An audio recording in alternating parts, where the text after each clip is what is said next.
And hello, everyone, and welcome to Nom Talk Network. Welcome to Basic Binges, part of Nom Talk Network.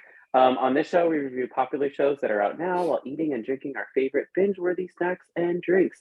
As always, I'm your host, Jordyn Orozco, and it's wonderful to see you all again on this wonderful and beautiful and amazing platform that ever is evolving, right? We're evolving like Lord of the Rings tales, right? So I would love to introduce and say hi to two guests who I've had on multiple occasions. We have Bill and we have Derrick. It's so good to see you two. Derrick, how have you been since the last time? I think you were on the last one, last review, or the No, review I was before. on episode 3, I think. That's right. Yeah. What's going on? What are you drinking on? What are you chomping on? Oh yeah. So you guys know me, energy drink always. I have been like just absolutely exhausted today. I don't know why, but I am just like I'm barely hanging on. And then I'm eating some healthy popcorn. Yeah. That's great. I love it. Yeah, today's been an exhausting day. Like me and my Right. mom, like I got home from work and my mom was like, I'm exhausted. And I was like, me too, for no reason. Yeah. I don't know. It was really weird. Today was a weird day.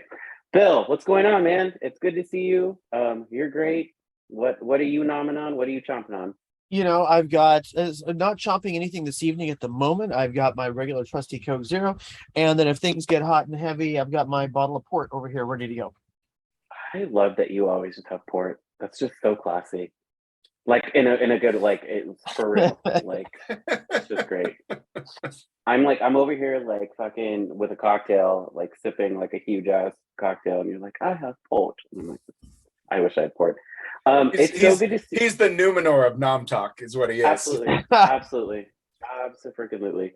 It is so awesome to see you both. And if you don't all know what we are talking about today, with what I've done every Monday, we are talking about the Rings of Power episode 5, which aired on Friday, which airs every Friday on Amazon Prime.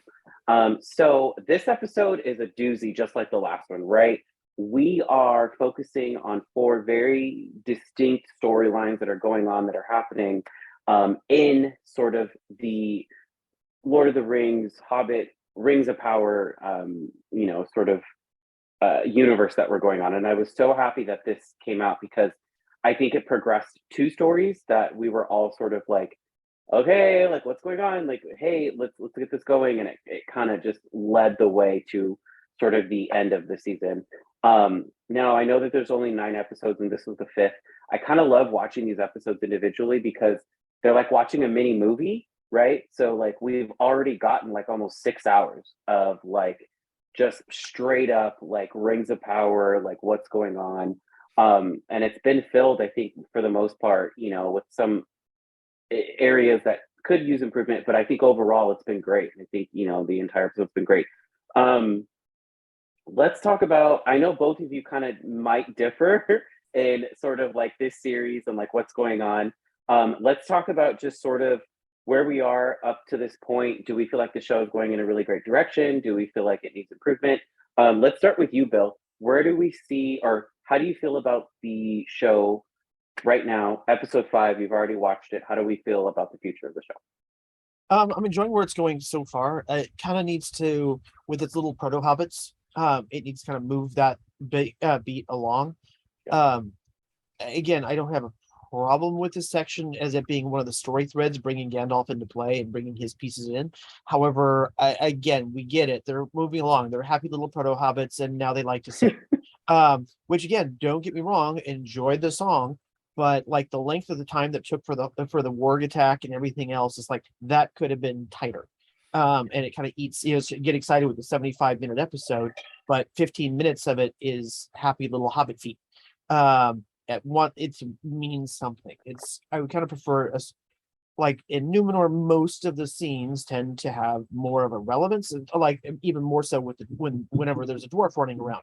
Those scenes are much tighter, and the loose of them are the rest. So I'm enjoying where it's going. I kind of wish some of the pieces were tightened up so we get more through the story progression rather than just kind of like scenic elements. Yeah, and Derrick, just FYI, we call the Nori and all them. We call them proto hobbits because I thought it was just the most hilarious. No, it's fine. No, it's thing that yeah. But Bill, I agree with you on this point. I feel like these proto hobbits were just they're there to make the plot, like they're there to fill, like, you know what I mean, like they're trying to fill something in there that they don't. I do want to say though, in regard to talking about the stranger and Nori, very interesting that this little pseudo organization that knows that this individual fell from the sky, right? We sort of see these like Prometheus alien looking like individual sort of inspecting, where our Gandalf or the stranger landed. And it makes me wonder who those individuals were. But yeah, I do feel like every time I do see these proto hobbits on the screen, it's just like, oh shit, like I'm gonna be sitting here for about like 5 or 10 minutes, just like bored out of my ass without like really sort of wondering like where this story is going, instead of being like, but I do feel like this episode specifically progressed that story in a way that we haven't seen, right? Especially with the stranger healing himself in a way that Nori was like, what's going on? Touched her. And then it was the first time that I don't think realized that the power that he had, or the power that she realized that he had could hurt people as well. And it sort of scared her. And that was sort of the last thing that we saw. But he also didn't realize it, right? So it was like that weird sort of thing, which also makes me wonder if this sort of pseudo organization that's going on, right, like in the background, knows that this individual is sent from the gods, right? Like the, from left over from the Silmarillion and what's going on with the Silmal. Derrick, what did we feel? Do we feel like this episode progressed it for you? Where do we feel like the series is going? I hate to be that person, but I don't think things have changed very much from the last time I was here. I agree with Bill. I do think that, and especially with that story, and you get the white hooded, yeah, sure, Prometheus aliens, which didn't work in Prometheus, so why the hell are you trying to make them work in Rings of Power?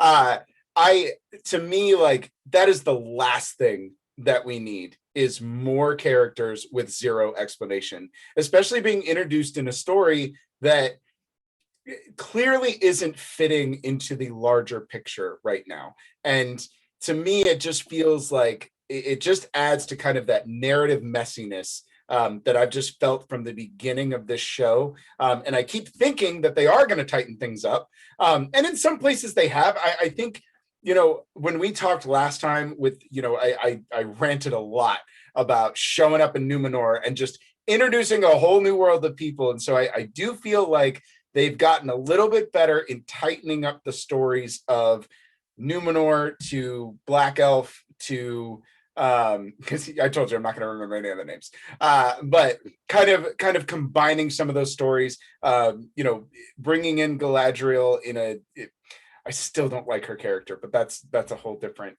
story. But I do feel like those things are starting to get a little tighter, but there is just far too, and look, to be fair, I think that House of Dragon does it a little better, but I do think that House of Dragon is still very messy.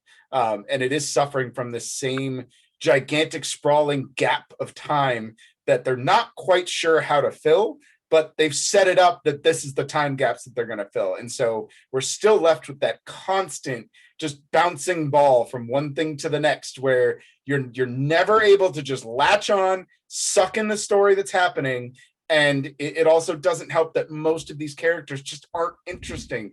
They're just, I don't know. So with the Harfoot thing, like, I think it would work great if that was the only subplot that we were really focused on, right? If you had whittled it down, you got two main characters. They could even be telling two different stories, but those two stories start to converge, and then you've got this one little subplot off to the side. But that's not what we're doing. We're doing 4 stories, and in one of those stories, you just introduced 3 new characters we have never seen or heard from, and now we're all of a sudden supposed to know that they're important in a story that is a subplot. Like, I don't know.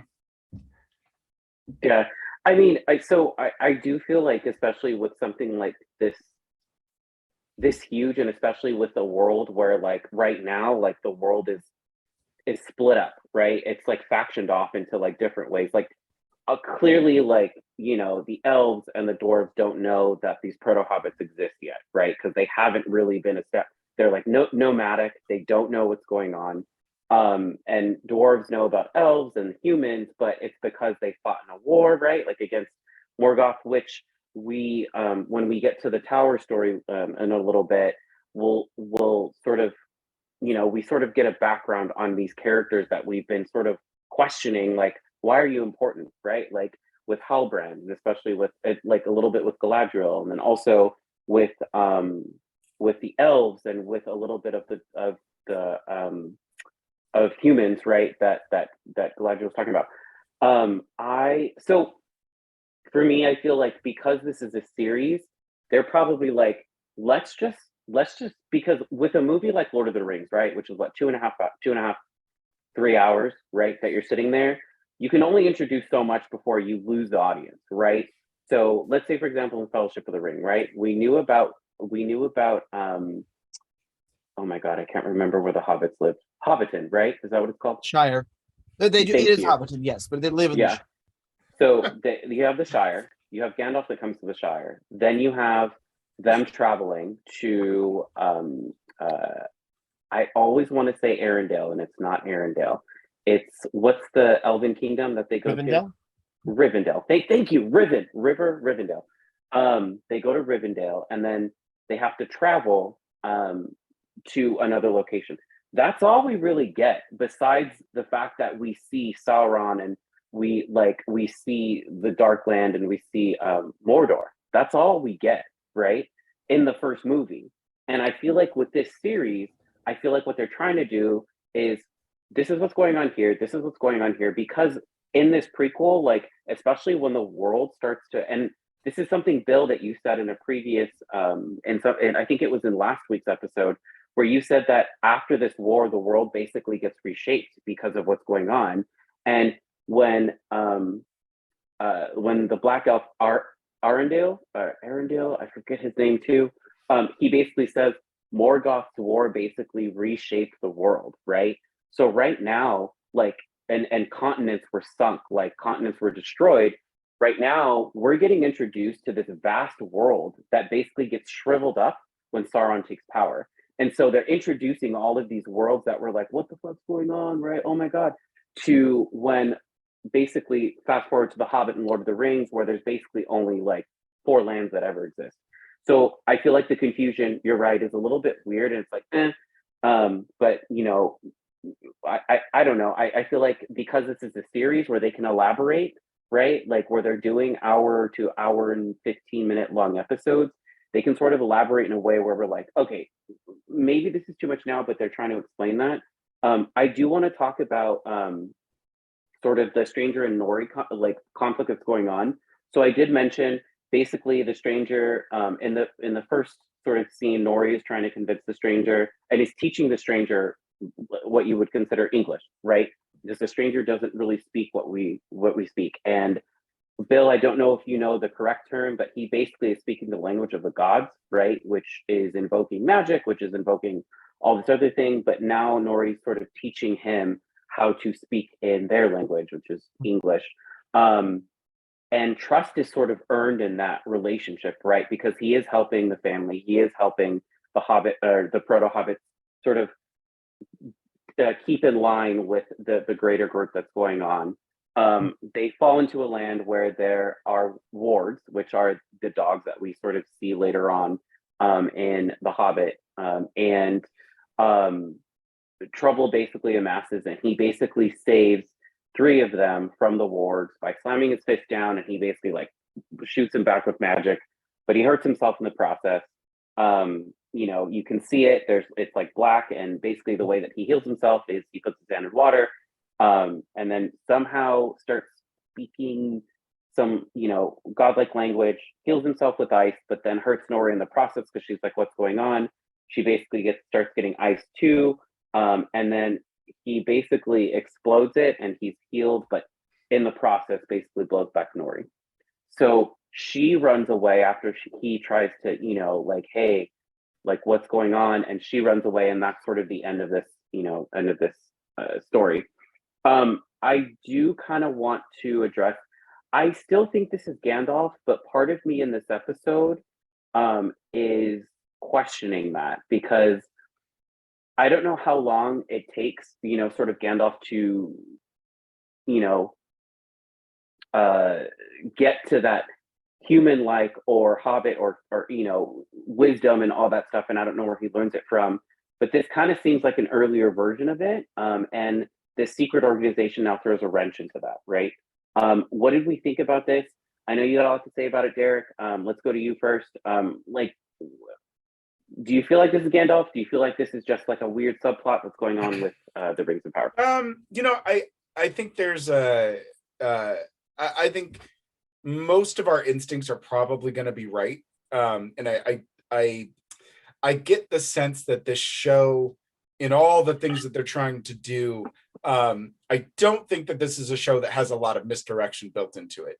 I think we would like that to be the case. And I think some of that is probably tied into the fact that you've got House of the Dragon and Rings of Power happening congruently, right? So I think we're kind of transposing our hopes and dreams for all the twists and turns that happen in one show of fantasy and trying to apply it to another. And Lord of the Rings, I think in general, not just in the films, but even in the source material, Lord of the Rings isn't necessarily that type of show. It doesn't have that Game of Thronesy edge where they're going to build it up and all of a sudden, surprise, it's Sauron. Like that's not, you know what I mean? Like that's not the nature of this show. So all that to say, I do think that if your instincts are telling you that this is probably Gandalf, it's probably Gandalf. I think for us to assume that it's going to be Saruman or some other stranger or something like that, it is probably Gandalf, and that is probably what's being developed now. So is that necessary right now? No, probably not. But that's kind of where I think it's going. Again, with I think there are interesting elements of the proto-hobbits. I really do. I think that there could be something interesting there, but I think they're just so far removed from everything else that's going on that I just don't. I'm not saying I don't see how it's going to connect, because I'm sure it will eventually. Obviously, they're not going to do it without it, but it just seems like even you kind of mentioned it, where it's like, okay, where's it going? All right, we're back to the Protofoots. Like what are we? What is going? All right, fine. All right, do your song. It's not Pippin, but whatever. Do your song. Do what you got to do. But yeah, so it just feels like you're spinning its wheels, and if that's the case, then just get rid of it. If it's, you know what I mean? Like, I don't know. It's fine. And I think that interaction is interesting. But I don't think it's interesting enough in this larger scheme that they're trying to do. Yeah, absolutely. And I feel so. Everybody remember, and when the Hobbit happens, and then when Lord of the Rings happens, there are, I think, basically Gandalf is known as a wizard at this point, right? Like he's one of the wizards in the entire world, right? You have Radagast, you have Saruman, and you have Gandalf, right? And at this point, Galadriel knows who Gandalf is. They're friends. They almost have like this weird sort of like, you're lovely and I love you too, like, thing when we see it in The Hobbit, especially when they go and fight off Saruman, and basically Galadriel like beats the shit out of him and like shoves him off to Mordor, with Elrond there as well. So we have that relationship, and it's just interesting because I want to see that relationship build, but we are at like the very, very beginning of these people even just starting to get a whiff of like their own world, let alone like each other. So it's going to be interesting how sort of that relates to in this series. Bill, what did we think about this part of this episode? Well, I mean, the whole thing, this kind of makes a complicated thing about Rings of Powers. In the end, the story is elves and dwarves get tricked into making rings. Sauron makes master ring to override whole thing. World gets fucked up. Fade to black. Done. That's it. Yeah. And we all know that story. And it's not that, that perpendicular. So the whole notion of one you know, only it's pedantic Gen Zers that really need to be spoon fed everything about a story all at once to know what's going on. Anyone else just doesn't know how stories work. And it works sometimes, but this way they can kind of extend it and make it roll a little longer. I mean, what you want to have Amazon spends $1 billion to do the season and have it done in a one shot. If it's being popular, they want to be able to extend it. So you can't do the whole thing all at once. And one thing that Tolkien did do is give a very robust mythology. But Tolkien himself retconned shit left, right, and center. You know, even within like the books of Lost Tales 1 and 2, he revises different versions and different legends. And it's best to take it as these are fragments of different stories in different ways, which may be right, they may be wrong, who knows. So anyone who always says like Tolkien wrote everything out and has printed is gospel is simply one, they've never read it. Because it's kind of like he does change things up. Now that doesn't mean that, I mean, what Derek mentions is entirely true in that where things were at before, I was fine with the number of threads that were going on. You kind of had elves and dwarves doing their business. You had you have Galadriel off doing her business.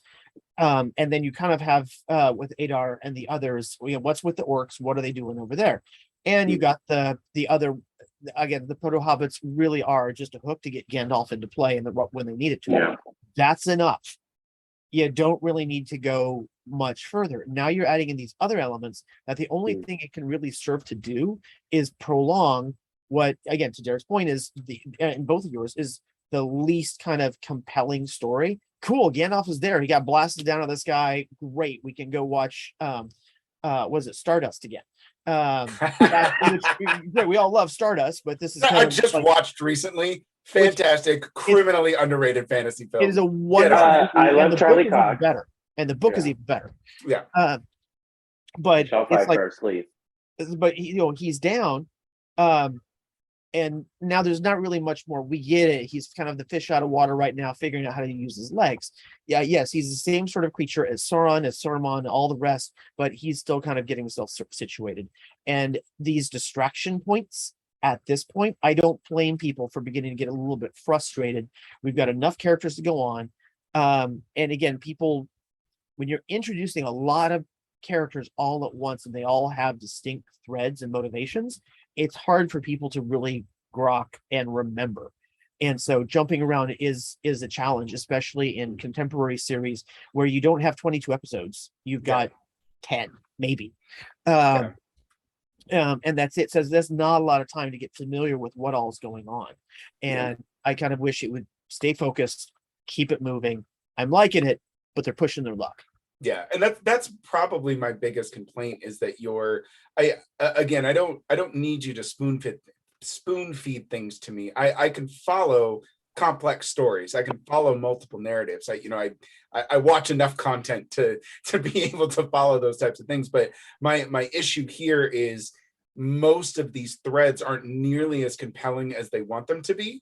And I feel like the minute you think they might get compelling, again, we just immediately leave it to go to something else. And you just like, so there's a point in this episode, and I'm sure we're going to get to it. There's a point in this episode where I actually had to pause and make sure I wasn't reading it right, or I wasn't reading it wrong, because I actually thought they were doing a time jump back in time because of the way things were edited. They were edited so bizarrely, and I'll give you a little spoiler alert, but it's the scene where Halbrand and Galadriel are talking, and he says, "Oh, you don't know what I had to do to get here." It immediately cuts back to Arondir's story, where all of the villagers are coming up to Sauron and pledging their allegiance. It immediately cuts back to that same conversation as if Halbrand is there in something that's happening at the same time. And I was just like, did we just jump back? Are these not happening congruently? Is this happening prior? Okay, see, and that's what I thought. And this is my problem. No. This is my problem. They're not doing it effectively. I've seen other shows do that. Westworld is a fantastic example. That first season does an incredible job of mixing timelines. Yeah. This, whatever that was, it was not done well. You know what? That's a great example as a comparison. Is actually even more than season 1 is season 2. with Yes. what timeline are we in the future and the past, and you really have no clue. Right. But you do always, again, sometimes they trick you with what timeline are we in, but it was done in a very elegant way. Yeah. And then season 3 happens and fuck all. Right. But as far as, but that's a good thing to compare here. And that actually, that scene is a great comparison as to kind of why they made the choice to jump at that moment in the middle of that conversation over to this other thing, which fine, I don't mind the other thing, but it could have been at the end or the tail of the other scene and been fine. Yeah. And, you know, also his, I like, again, it was not, like is the wrong term. It's like, okay, it was cute that they did the whole I thing. thoroughly enjoyed. You're Sauron, right? And you know what? Okay, you got just what everyone's been running around with on Twitter and saying it's like, oh, so that's Sauron or not, and no, we still get bitch slapped for it. Yeah. And it's kind of like, yeah, they're. I will grant that is they are trying to be a little bit too cutesy. And actually, now thinking back on Aloran again, Gandalf, that because proto-hobbits have such little context for the world, he can't have any meaningful conversation with them that will help monologue for the audience what's going on. Right. Because you know him as a creature in where he's at, what he's going to have a conversation and a flashback with a Maiar, that's going to make no sense to anything. Yeah. You know, so he needs to be, and maybe that's actually, I'm answering the question, is why do those other people come into play when they encounter him? They will be able to have meaningful conversations where he can explain what's going on from his point of view.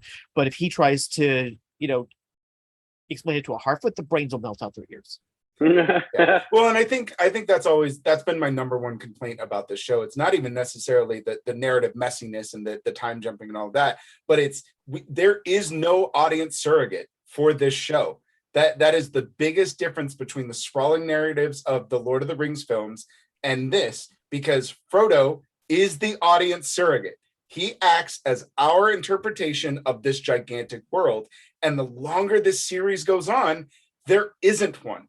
There is no one to guide us through this. That even with something like Westworld, as elegantly as they combine timelines, you can identify at least 1 to 2 surrogates in each timeline of somebody that you are following that is interpreting the world for you within this. And Rings of Power just simply doesn't have that. And so it just makes it really hard to invest in any of the characters that we're seeing, because none of them are guiding us through this world. We literally have to figure it out ourselves. And as you do this weird editing back and forth and switching back through stories, again, there's just nobody to jump on a back and just ride it through Rings of Power. And so it just makes it a frustrating watch. At least I wonder if the intent, not disagreeing with that as a takeaway for it, but I have to wonder is the intent, again, when you think about Tolkien as mythology, especially this stage of the game,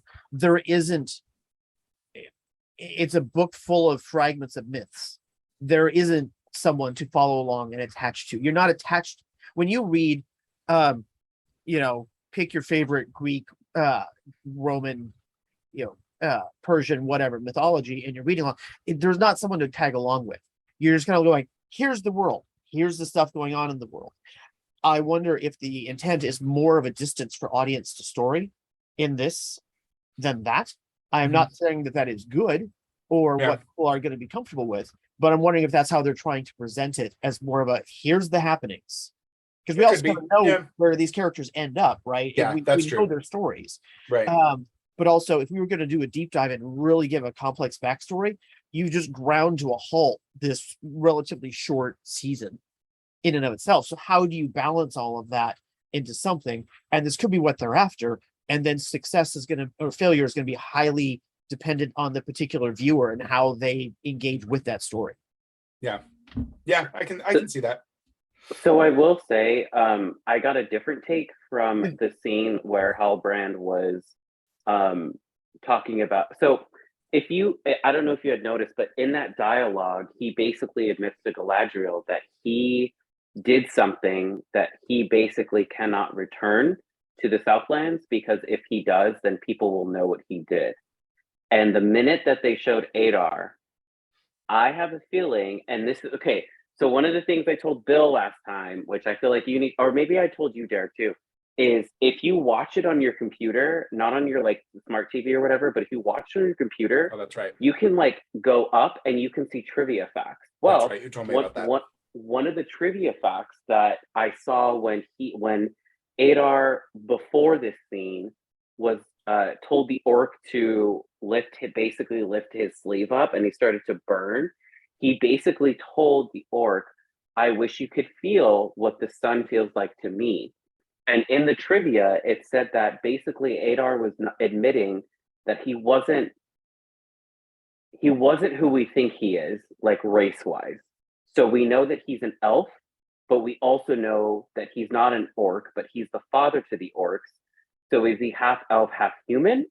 Because he can sort of, and so then fast forward to when Halbrand was basically saying, oh, okay, sorry guys, before we do this, keep all redeemed hydrate. So we just got a drink. We got a drink. Thanks, All Q. right, someone's gonna do that. I'm gonna skip the soda. We're just gonna go straight. Hey, there you go. Straight to the point. I love it. You just told me I don't have to down it. Awesome, Q. Thank you for redeeming. Woo! I do want to say the moment that Halbrand was admitting that he had done something that he couldn't redeem, right? Like he couldn't go back and admit that he did this thing. I feel like that's a connection to Adar. I feel like something is going on with that because they showed that scene at the same time. So the takeaway that I took at that moment was like, there's some connection that we're not seeing yet. I didn't take it away as like we're fast forwarding or we're moving forward, because we had that scene where all of the humans that basically had left the tower were now pledging their allegiance to Adar. And then Adar's like, nah, bitch, like you got to kill somebody. And then we had that scene, and then it was just fade to black, right? And we're like, what's going on? So let's fast forward to okay, let's talk about Numenor really quickly and what's going on in Numenor.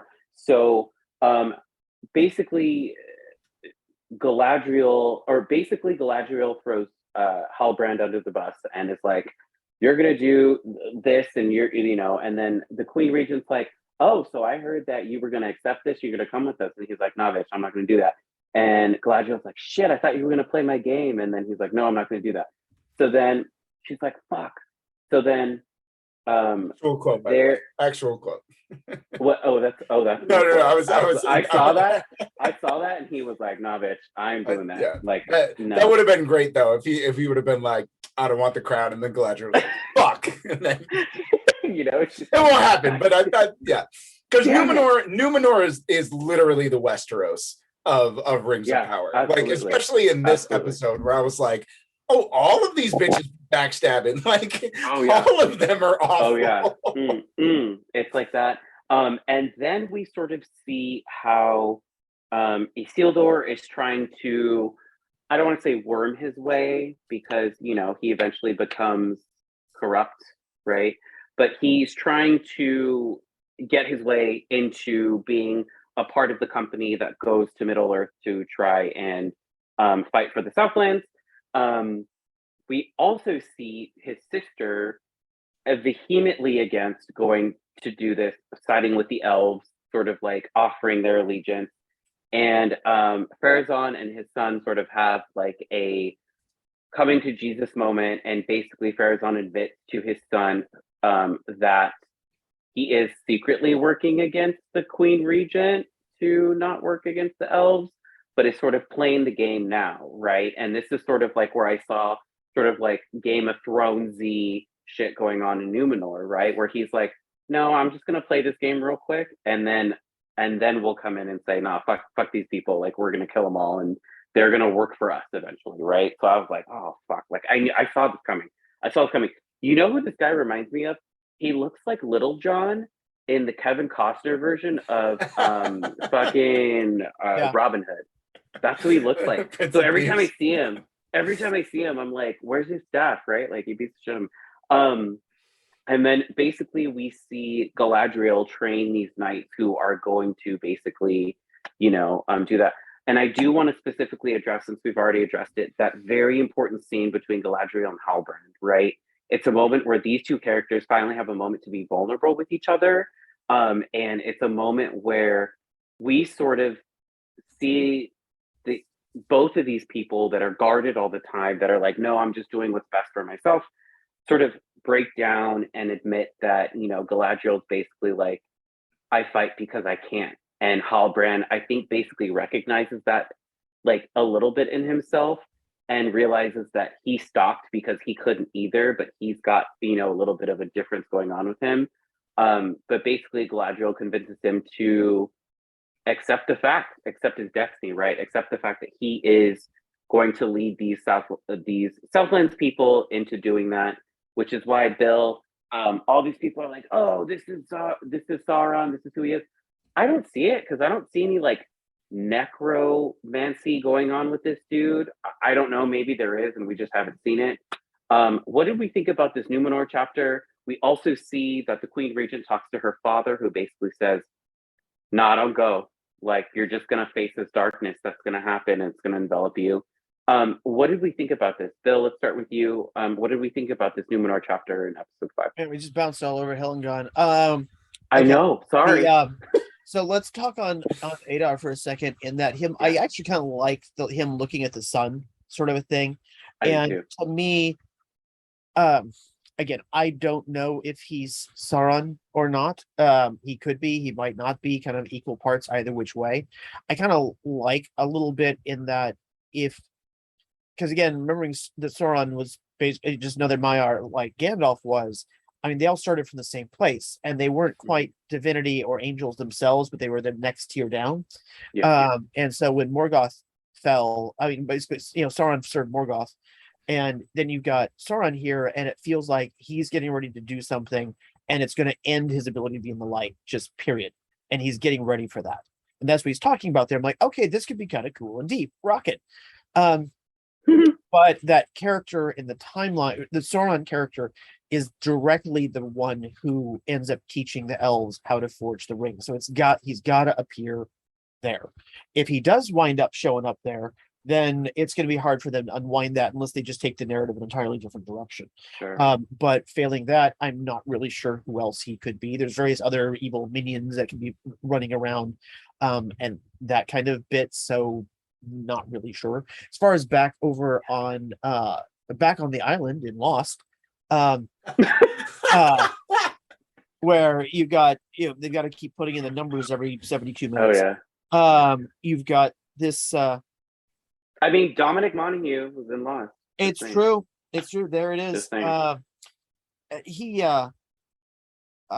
Which he still. Yeah. Anyway, sorry, I'm getting on track. I'm thinking about Lost.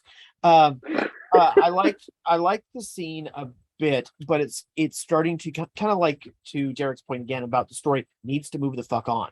We got it. He doesn't want to do it. She wants him to do it, and she'll bitch slap whoever to get them to do her way. We get the gist. We don't need to have yet another scene with him whining and her looking glowering and everyone else just kind of spinning around them. I did like her bitch slapping the guard into play. That was a nice little smooth thing. It could have been completely hokey overdone. It wasn't too bad. And especially that they let it have that the one person did end up cutting her dress. Cool. And all those pieces are working. Again, I want them to move it along. At the end, we get this point in the piece of sabotage that happens and all of that. Though, again, it ends up being some things they set up very elegantly, but then other things they just do these shorthand with. And I'm like, who do you guys think you are? Season 8 Game of Thrones? That's bullshit. You're either going to be polished and smooth or you're not. And I want them to move this stuff along, because my ability to justify what they're doing is getting harder. Yeah. And to your point, Bill, really quick. Nom Talk Network redeemed talk in the third person. So you got to talk in the third person, Derek. Go ahead. Oh, gosh. All right. Well, look, to your point, Bill, Derek agrees that Derek finds a lot of that frustration with just that pacing, right? That Right, yeah. pacing is what's the most frustrating, because you're absolutely right. Derrick finds that there's a lot of things that they do really well, and there's a lot of those things that feel interesting and intriguing, and I want to see where it's going to go. And then Derrick feels there's a lot of things that are just completely undeserved. That example that you gave, everything that happens in that whole scene about lighting the boats and doing all of that is just to get Isildur on the boat. That's it. It's just a big, giant, long, elaborate workaround to get him on the boat to send him off to Middle Earth. That's the only justification for all of those things to exist. We already know, Derrick already knows that there's those two, that guy, him, the father and the son, are actively working to find a way to kind of sabotage not just the mission, but really almost kind of let it go through, because they want the success, they want the praise, they want to use the elves. So that's everything is already established. So just like you said, Derrick agrees. Move the fuck on. Let's go. Derrick gets that you want to, kind of elongate the pace, and that's fine, but you just got to pick and choose. You either do it well, or you either rush everything or you slow everything. You can't do both in literally the exact same scene. Like that, it's just too much. But Derrick also agrees that the Galadriel fight was a lot of fun, and absolutely, it could have been super hokey. But it wasn't. It felt cheeky in all the right ways, and the fact that the dress does get cut, I was like, okay, that's a really cool kind of fun. Derrick was like, oh, that's a really fun way to kind of end this whole thing, because she still wins, right? Like she still embarrassed all of them, but someone actually gets to be the victor, and Derrick did like that scene a lot. Bill goes along with the whole element of Bill appreciates that they don't overplay her abilities too often. They save it for times and then they bring it out into play, because otherwise it would be just kind of a little bit too insufferable. In that, yes, she can, Galadriel walks on water, fine. I have no problem with her being a general and everything else. Yes, Tolkien, never wrote about her being that way. Neither did he say that she wasn't. So fine, we'll go with it. But again, let's move on. Especially when, Derrick, you pointed out, we've seen the scene so close once and again that it feels like you're looping in time, and that's a problem. Yeah. So before we switch over to another land, I know we're not running out of time, but I want to talk about the Elrond Durin exchange. Jordyn wants to talk about the Elrond Durin exchange for a bit. Jordyn loved this scene. Jordyn agrees with both of you that we haven't seen full potential of what's going on. We haven't seen what's going on, and I sort of like this, but I do agree with you, Derrick. Sorry, Jordyn agrees with you, Derrick. It's harder than you think, right? It's terrible. Oh my god! But we all have to do it. Jordyn feels like this was it was just like Isildur needs to get on the boat. He's accepted. Fine. He has to mop up stables. Great, because you fucked up and you're basically doing shit, you're doing shit for the right reasons, but you get in trouble and it's fine. And clearly your dad has your back and thinks that you're a decent person, but you have to earn it, right? And so I feel like this is what happened in the entire thing, right? I do Jordyn likes the part where Halbrand did throw down his necklace and then all of a sudden just grabs it, and then you see him on a horse, right? I would have loved to have seen that scene Jordyn would have loved to have seen the scene in the throne room or wherever they were, where these conversations happened to convince her that this was going to happen, but we didn't get that. And then that was the only scene that Jordyn was confused about, where I was like, okay, so did he accept his position? Did what's going on happen? Oh, we're cleared from the third person, thank god. Yeah, did so I was like, did this what's going on, right? That was the only part where I was like, eh. And then it was just a fanfare. It was a fanfare. People were throwing flowers. People were doing this shit. There was music, and then it ended the episode, and I was like, the fuck, "Ugh, okay, fine. They're going to Middle Earth. It's great. And Isildur's mucking stables. It's good. Before we get sort of closer to time, I do want to talk about Elrond and the Elrond and Doran episode, or like portion of this episode, because I feel like it's very important. It's very important to point out the relationship between the elves and the dwarves.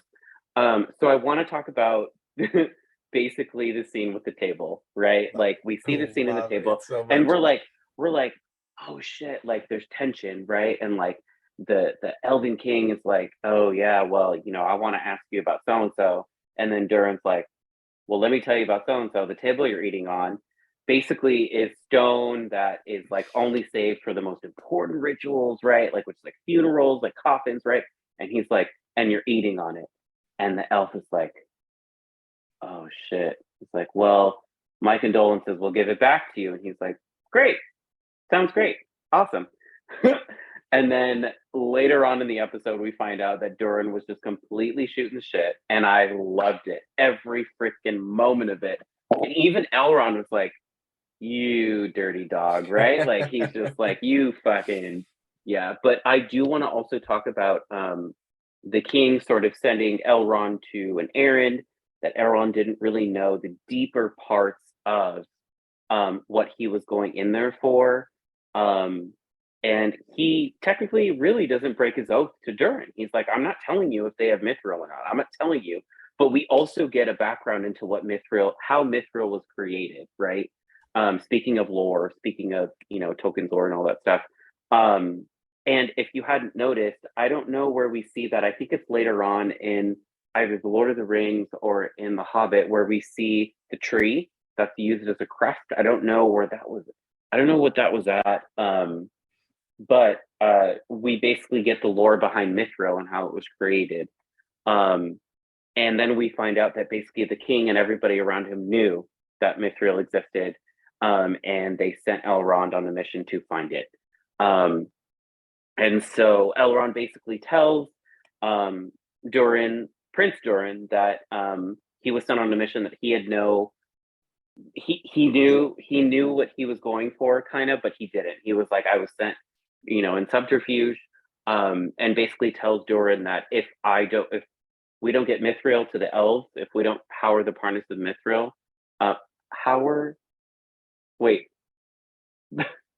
harness the power of Mithril.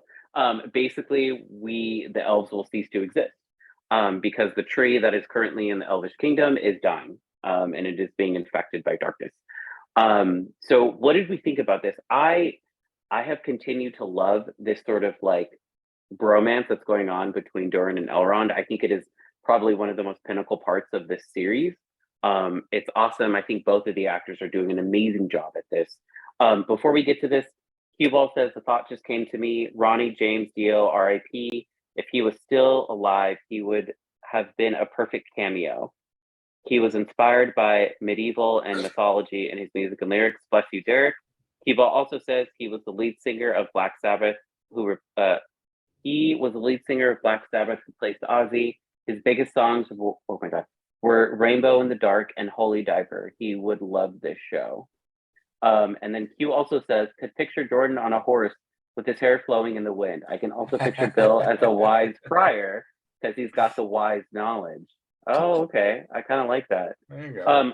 What did we think about the Elrond Durin relationship? What did we think about the reveal of how Mithril was done?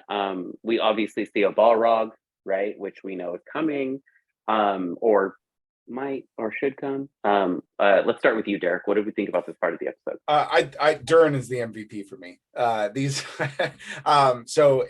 not just that. I mean, I love their budding bromance. I think it's probably it's the most organic relationship in the show, where their everything about them, none of it feels forced. You don't have to explain the long history between Elrond and Durin in order to understand the long history between them. And I personally, I don't feel like any other character in this show has that kind of organic chemistry with their other counterparts, with anybody else that they encounter. So for that matter, this is probably the best relationship in the show. And this whole everything that they do in this episode together is just fantastic. And the whole thing with the table, it was genuinely one of my absolute favorite parts of the entire episode, because it was just so funny. It was played so well. It was done very, very well.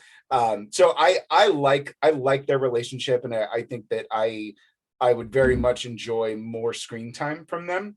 And the other thing I'll say about Elrond, even though Durin is my MVP, Elrond also feels like the one that has the clearest trajectory from where we see him in this origin to who we see him when we actually meet him down in Lord of the Rings. There's a when you meet Elrond, or Agent Smith, whoever you want to call him,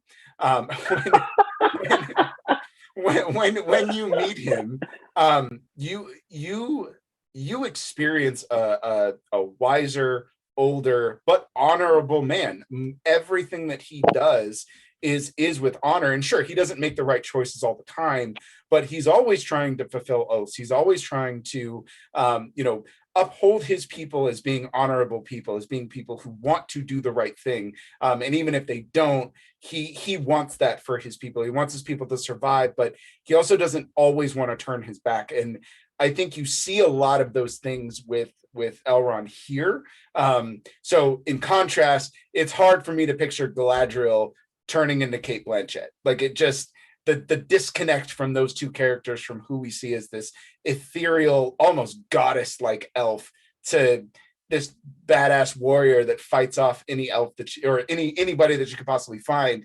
It's just a hard trajectory. So Elrond just feels like the most clear trajectory from where he is to who he becomes. And so I like that. And I think Durin brings that out. And then you get that little bit of that Legolas Gimli type of banter back and forth. So yeah, all that to say, I genuinely enjoyed their story and their chemistry. I think they have just a great bromance, and it's really believable.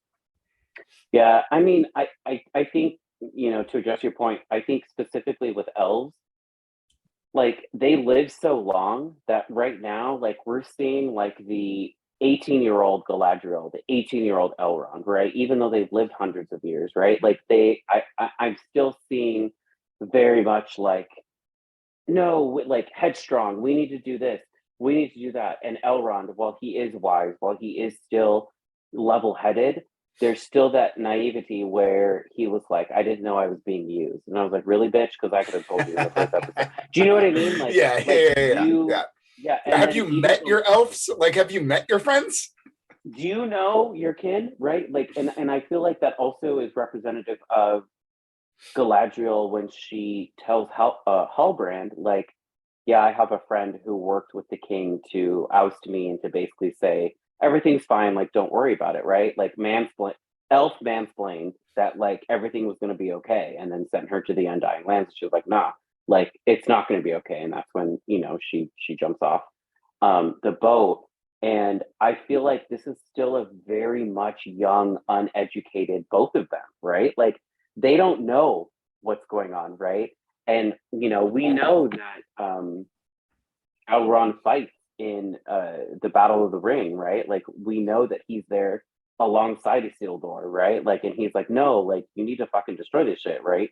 And so I do still see a very young, naive, both of them, right? Like, they have no idea what the world entails yet.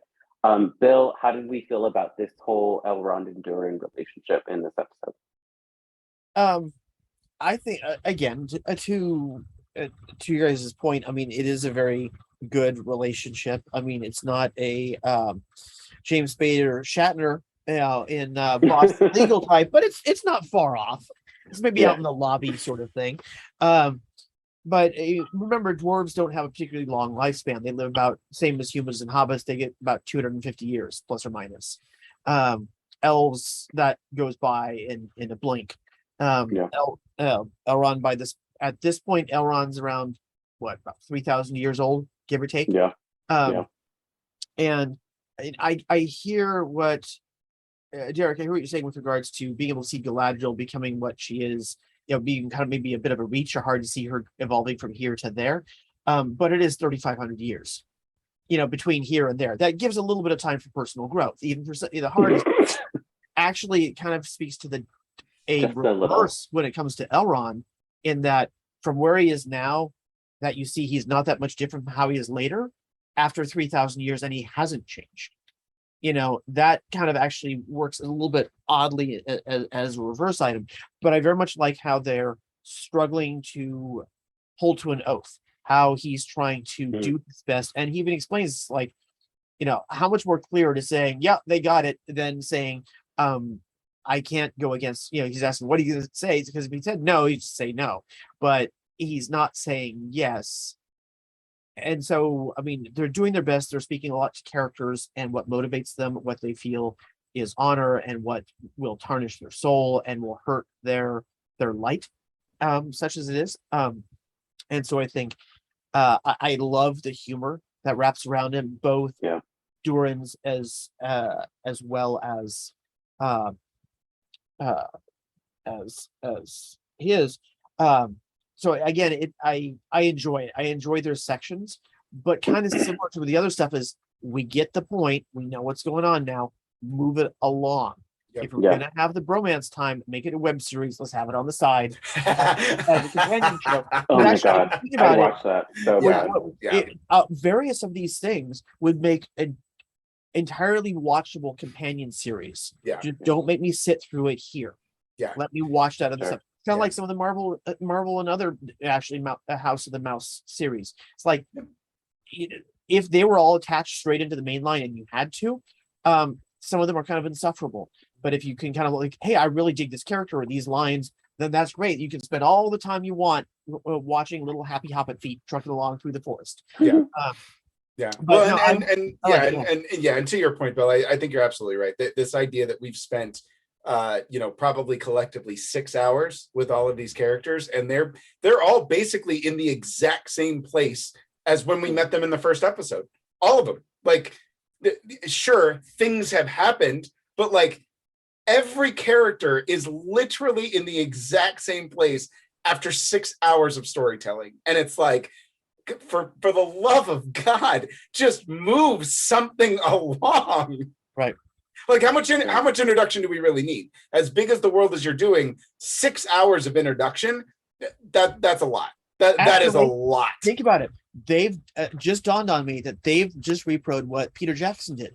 It took 6 hours to see ships sailing away into the sunset under an arch. What's happening in this one? The ships are sailing away. It's taken 6 hours to be able to go, all right, now it's starting. That's how long it took. Yeah. Yep. Yeah.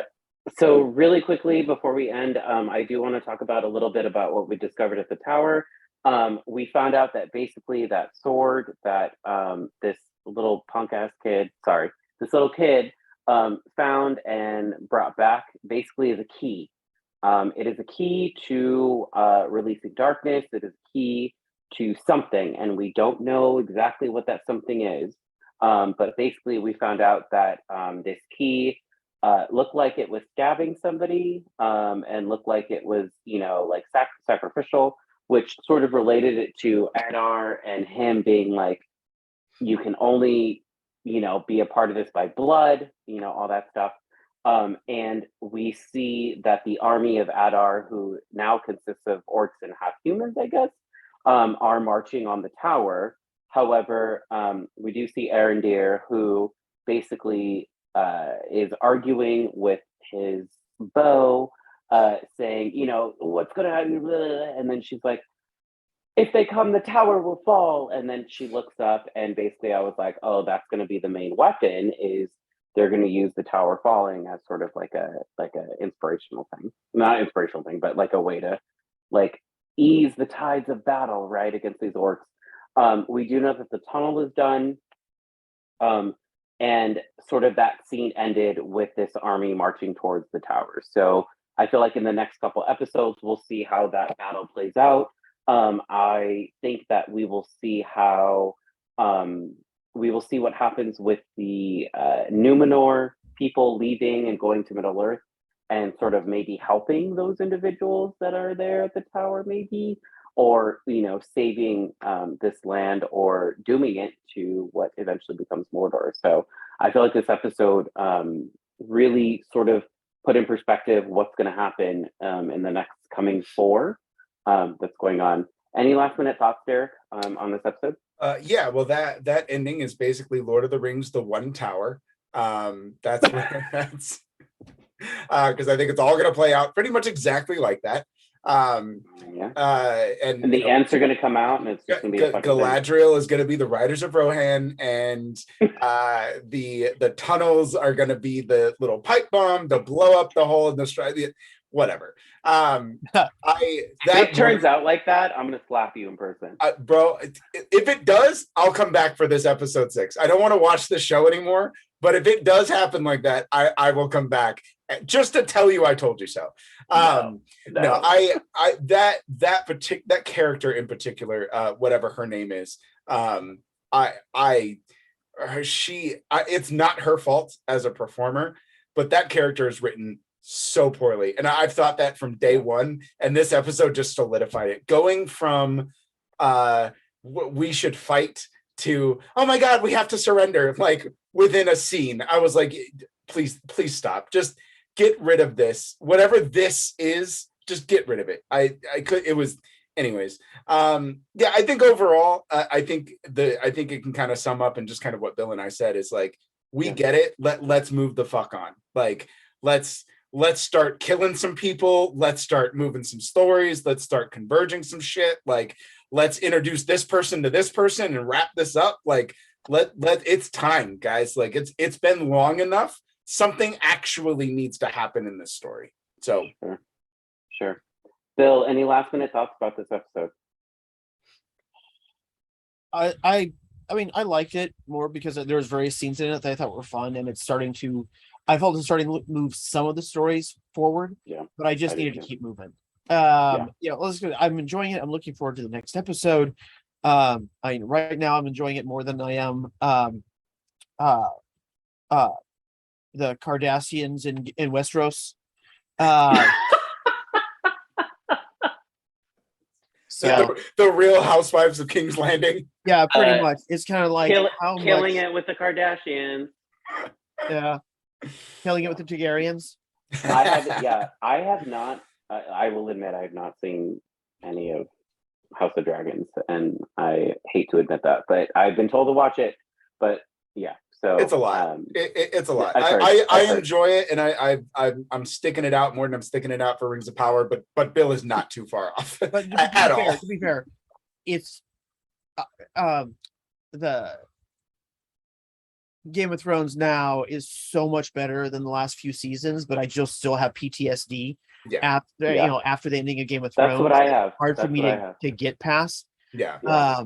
Because you're just waiting for them to fuck it up. Like there's just a part of me that's like, it would take but to fuck it up as bad as Benioff and Weiss did would be that's a high bar. It is to fuck it up really that bad. They would have to really try. Yeah. Right now, it's more like keeping me really engaged. I mean, it's fine. It's not painful to watch. And this one, I'm enjoying just kind of.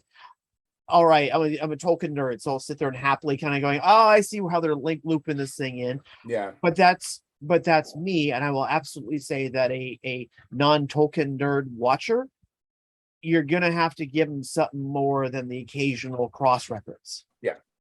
Sure. Yep. Yeah, well, I gotta watch it. Gotta watch a little bit of it. But you know what, gentlemen? That's all the time we have to talk about this stuff. You've been amazing. This was I don't want to say less painful, but this was this was more collegial than I thought it would be, and I kind of love it. But we could do it next time. We'll totally do a SmackDown for you. Oh yeah. No, I want like a fuck you, like you. No, I'm just kidding. I don't want that. Like never ever. We don't want that here. No, but like you all were great. I love it. Y'all were. You all said some really good points. What? Oh, go ahead. Sorry. Oh no, it's okay. But yeah. Anyway, that's all the time we have to talk about the Rings of Power episode 5. Hope you all watched it. It's a doozy. Please watch it. It's awesome. Thank you for tuning in. Please be sure to join our Discord to keep the conversation going. Shout out to my guests, Bill and Derrick. Y'all are great. The minute I saw y'all were going to be on this, I was so excited. So please come back. Please be another guest on our hosting shows. We love you. Y'all are great. Where can we find you? Let's start with Bill. Where can we find you on socials? Bill RW3 on all socials and Nerdbot. Nice. And Derrick, where can we find you? Yeah, you can find me at D-Rock Comedy. That's DROK Comedy on Instagram and Twitter. You can look me up on Facebook, just Derrick Murray. And then you can always find me on Nerdbot. Great website. Love it. Check it out. Read all the articles. We have a lot of them. I have like 900 reviews out in like all in pending right now, and I still have all of festival season to get through. So yeah, it's gonna be fun. Just FYI for all of you recruiters out there, he's throwing out his resume. So anyway, you can find me on Instagram, City of Stars 13. Don't forget, you can listen to our show on Google Podcasts, Spotify, or wherever you get your podcasts. Please know that you will get it tomorrow sometime around 9 p.m., 24 hours after we stream. So yes, we love you. Please, awesome, thank and love our wonderful producer, Stephanie. We love you. You do this shit. You're awesome. You're amazing. Oh my gosh. Thank you for keeping us in line. Thank you for keeping us drinking and doing all that hydration and doing all that stuff. Don't forget to subscribe to our YouTube channel, Facebook, Instagram, TikTok, and Twitch. All of our platforms are at NomTalk Network. So tune into our next show, which is going to be Army of Darkness on Thursday. I will be hosting. I've never seen it, so I'm so excited to watch it. I know. Boomstick, baby, let's go. Like, I've never seen this, and I feel like I should have because, yeah, whatever. Anyway, so we'll be doing that on Thursday. Until then, I'm your host, Jordyn Orozco, and I hope you have a wonderful evening. Good night, everyone.